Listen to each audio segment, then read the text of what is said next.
On peut dire que cette première semaine du numérique est un véritable succès. C'est-à-dire 1600 personnes qui sont ici, on s'en félicite. Nous, on a joué l'OFQJ un rôle aussi d'apporter 200, 300 personnes ici. 300 jeunes, bien sûr, acteurs du numérique. L'intérêt, c'est qu'ils viennent ici, mais ils viennent aussi avec des porteurs de projets, souvent des élus, des directeurs, qui leur disent à un moment, c'est important de venir ici. Ces acteurs aujourd'hui, qu'est-ce qu'ils viennent chercher? Du réseautage, du savoir-faire de ce qui se passe ici avec les entrepreneurs.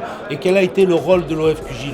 L'OFQJ, c'est un appel à candidature, 350 à 400 personnes qui veulent venir, de dire qu'aujourd'hui il y a une logistique importante et aussi derrière, notre boulot c'était aussi de faire de la lisibilité. Pourquoi? Parce que la jeunesse aujourd'hui doit être présente dans les grands sujets d'actualité.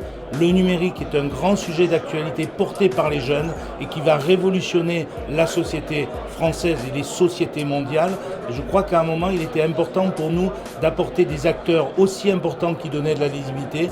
Ce sont des élus, ce sont des présidents de CCI, ce sont des directeurs de grosses structures et aussi un ministre français qui est venu dire qu'à un moment, le numérique était une priorité du gouvernement français et ceci, le numérique, c'est aussi quelque chose qui doit être intégré à la jeunesse. C'est pour ça qu'aujourd'hui, l'OFQJ, on a fait un gros travail de logistique, aussi de médiatisation et aussi de prise en compte des institutionnels qui sont venus ici pour récompenser aussi les acteurs de l'organisation de la semaine numérique, mais pour dire aussi qu'en France et au Québec, il y a une relation qui marche bien et que cette relation, elle va s'amplifier sur l'enjeu des pays francophones parce que l'enjeu de la langue française, on sait bien que quand les gens parlent la même langue, ils font de meilleures affaires, à peu près 25%.